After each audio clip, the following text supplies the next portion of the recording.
Rich are getting richer and poor are poorers, यानी अमीर और अमीर बनता चला जा रहा है तो दूसरी ओर गरीब और गरीब। Credit Suisse global wealth report के मुताबिक वर्ल्ड की 60% पॉपुलेशन के पास कुल मिलाकर जितना वेल्थ है उससे ज़्यादा वेल्थ वर्ल्ड की 2153 बिलियनरी के पास है। ज़रा सोचिए, अक्सर आप कहीं ना कहीं यूट्यूब हो या वेबसाइट हो या आर्टिकल में पढ़ते होंगे कि ये करने से आप अमीर बन जाएंगे या ये रहा वो फाइनेंशियल एसेट वगैरह वगैरह वगैरह। पर कैसे इन बिलियनरी के पास पैसा खींचा चला आता है तो दूसरी ओर नॉर्मल या पुअर पीपल के जेब से पैसा निकल ही जाता है। हाँ, यहाँ कुछ लोग ये बोल तो सकते हैं कि पिछले कुछ सालों में हमने भी कुछ पैसा बनाया है, लेकिन आप इन बिलियनरी के जैसा बनाया तो नहीं होगे ना।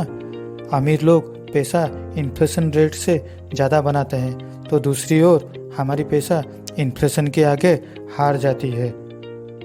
एक केस स्टडी ही ले लेते हैं, इन्हें तो आप सब लोग जानते ही होंगे।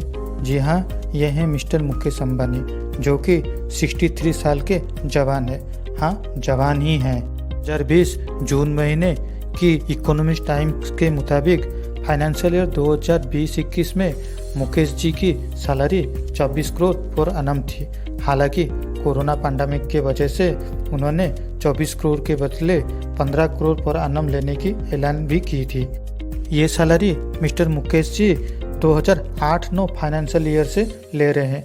अगर मैं ये आज्यूम करूं कि मुकेश जी जन्म होते ही इतना सैलरी लेने शुरू किए थे और उनका कोई एक्सपेंसेस नहीं है, यानी पूरी 24 करोड़ उनकी जेब में आ रही है, तो उनका कुल यानी टोटल इनकम आज तक करीब 1512 करोड़ होना चाहिए विदाउट एनी इंटरेस्ट। लेकिन फोर्ब्स के मुताबिक उनका कुल नेटवर्थ 6.5 लाख करोड़ है।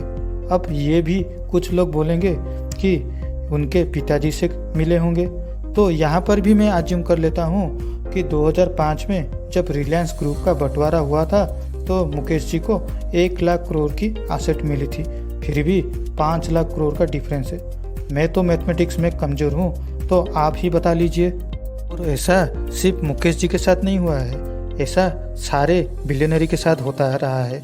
जैसे लगता है या तो सेंट्रल बैंक पैसा छापने के बाद रातों रात इन बिलियनरी के घर भेज देता है, या ये बिलियनरी गन पॉइंट पे हमसे पैसा ले लेते हैं। इसमें से आपको क्या लगता है? मेरे एनालिसिस के मुताबिक ये सब 2 रीजन से ही पॉसिबल हो रहा है। एक है उनका माइंडसेट और दूसरा आप यानी हम सब। उनके माइंडसेट के बारे में मैं कुछ बता नहीं पाऊँगा, लेकिन हम सब जाने अनजाने में कैसे उनके वेल्थ ग्रोथ का हिस्सा बन रहे हैं उसे आप सबको बता सकता हूँ। अगर आप इस बात को खुद एनालिसिस कर पाएँ तो आप भी हर वो अपॉर्चुनिटी को एनकेस कर पाएंगे जो वो लोग कर पा रहे हैं। तो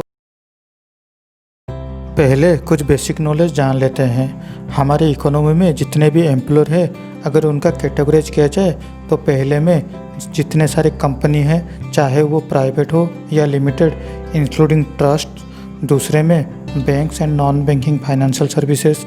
तीसरे में life and general insurance including LIC। और चौथे में प्रोविडेंट फंड या फिर पेंशन फंड। इन सबको कंट्रोल या रेगुलेटरी करने वाले हैं SEBI, RBI, IRDA and PFRDA respectively. और ये चारों सेल्फ रेगुलेटरी बॉडी हैं, यानी कोई भी गवर्नमेंट इनके ऊपर कोई भी डिसीजन लेते हुए प्रेशराइज नहीं कर सकता। मान लीजिए अगर कभी इन चारों सेल्फ रेगुलेटरी बॉडी के ऊपर कोई भी कॉम्प्लेन या कोई भी इशू आता है तो कोई भी फाइनेंस मिनिस्ट्री के पास जा सकता है। अगर वहाँ भी वही कॉम्प्लेन रिजॉल्व नहीं हुआ तो उसके ऊपर लेवल प्रेसिडेंट या सुप्रीम कोर्ट के पास जा सकता है। अगर वहाँ पर भी अगर नहीं हुआ तो भगवान भरोसा। अब बात कर लेते हैं कैश फ्लो के बारे में। मान लीजिए एक कंपनी है XYZ, वो प्रॉफिट कमाता है और प्रॉफिट में से मिस्टर ए को सैलरी दे रहा है। अगर वो प्रॉफिट ही नहीं कमाएगा तो मिस्टर ए को सैलरी नहीं दे पाएगा। कंपनी अगर लॉस करेगा तो शायद 1, 2 या 3 महीने अपने एम्प्लॉय को सैलरी दे सकता है, लेकिन उसके आगे कहीं ना कहीं नहीं दे पाएगा। तो अभी मिस्टर ए अपनी इनकम्स में से कुछ एक्सपेंसेस करते हैं और कुछ सेविंग्स करते हैं। नॉर्मली हम सेविंग्स बैंक में करते हैं और उसके बदले बैंक हमें कुछ इंटरेस्ट देता है और बैंक को वही इंटरेस्ट के लिए कहीं ना कहीं वही पैसों को यूटिलाइज करवाना पड़ता है। नॉर्मली बैंक्स इन जगहों पे अपने पैसों को यूटिलाइज करता है। आरबीआई के पास सीआरआर के तौर पे 4% और एसएलआर के तौर पे गवर्नमेंट या स्टेट गवर्नमेंट के सिक्योरिटीज़ में 21.5% करता है।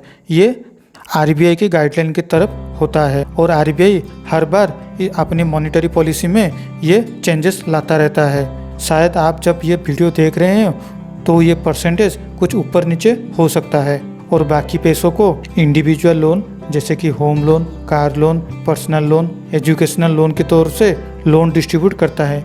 यहाँ पे गौर करने की बात है, होम लोन को छोड़ के बाकी सारे लोन रिस्क की कैटेगरी में आ जाते हैं क्योंकि वक्त के साथ का वैल्यू बढ़ता ही रहता है और बाकी सारी प्रोडक्ट का वैल्यूएशन गिरता रहता है। और कुछ हिस्सा बैंक्स शेयर मार्केट में इन्वेस्टमेंट करते हैं, लेकिन सबसे बड़ा हिस्सा किसी भी इकोनॉमी का कंपनी लोन होता है। लगभग 50 से 60% हर किसी इकोनॉमी का लोन कंपनी लोन को ही जाता है और इन कंपनियों को individual, financial institution, mutual funds and insurance भी लोन प्रोवाइड करते हैं। मान लीजिए XYZ उन्हीं कंपनी में से एक है जो लोन लेके अपने फिनिश प्रोडक्ट्स को मार्केट में बेचते हैं और मुनाफा कमाते हैं। अब गौर करने की बात यह है, मिस्टर ए जहाँ पे एक्सपेंसेस करते थे यानी कुछ गुड्स या सर्विसेज परचेज करते थे वो डायरेक्टली हो या इनडायरेक्टली किसी कंपनी के प्रॉफिट में इंक्लूड हो ही जाता है। वो कैसे, ये एग्जाम्पल में आप जान ही जाएंगे। मान लीजिए रिलायंस कंपनी ने अपना प्रॉफिट में से मिस्टर ए को सैलरी दिया है। मिस्टर ए कुछ हिस्सा अपने सैलरी का बैंक में सेविंग्स के तौर से डिपॉजिट किए हैं और उसी सेविंग्स को लोन के हिसाब से रिलायंस ने प्रोडक्शन काम किया है और एक्सपेंसेस के तौर से मिस्टर ए ने एक कार खरीदा हुआ है जो कि एक कार मैन्युफैक्चरिंग कंपनी को प्रॉफिट दे रहा है। मैं यहाँ पे टाटा मोटर्स का अज्यूम्शन ले रहा हूँ। अब टाटा मोटर्स ने उस प्रॉफिट में से अपने एम्प्लॉय बी को सैलरी पेड किया है। मिस्टर बी जियो यूजर्स हैं, तो जियो यूज करते हुए वो रिलायंस को प्रॉफिट जनरेट कर रहे हैं। दूसरी ओर टाटा मोटर्स ने अपने दूसरी एम्प्लॉय मिस्टर सी को भी सैलरी पेमेंट किया है जो एक टूथपेस्ट खरीद रहे हैं जो कि कोलगेट को प्रॉफिट दे रहा है और ऐसे ही ये साइकिल चलता है। अगर हम कन्वीनियंस और प्रेजेंट टाइम एंजॉयमेंट को साइड कर दें, हालांकि दोनों इम्पोर्टेंट है। हम अगर कार खरीदते हैं एक कंपनी को प्रॉफिट तो होता ही है, साथ ही वो हमसे इंश्योरेंस, फ्यूल एंड मेंटेनेंस से हर बार कोई ना कोई कंपनी पैसा खींच लेती है और कंपनी का प्रॉफिट हो ही जाता है। आप कहीं पर भी 100 रुपया खर्चा करते हैं तो डायरेक्टली हो या इनडायरेक्टली किसी कंपनी का प्रॉफिट होता ही है। इसीलिए आज हर कंपनी सारे सेक्टर में है या आने की कोशिश करते हैं और कंपनियों के मालिक होते हैं जो इन प्रॉफिट का फ़ायदा लेते हैं लीगली, हमें सैलरी देते हैं और हम एक्सपेंसेस करके फिर से उन्हें वो पैसा लौटा देते हैं और इसी तरह ही चलता ही है, ना एक्सपेंसेस बंद होगी। आप इस साइकिल को समझ पाते हैं तो हर वो अपॉर्चुनिटी को आप ग्रैब कर सकते हैं और पैसों से पैसे कमाने का तरीका भी आप ढूंढ सकते हैं। इस वीडियो में बस इतना ही। अगर वीडियो अच्छा लगा हो तो लाइक, शेयर एंड सब्सक्राइब करना मत भूलिए। Thank you.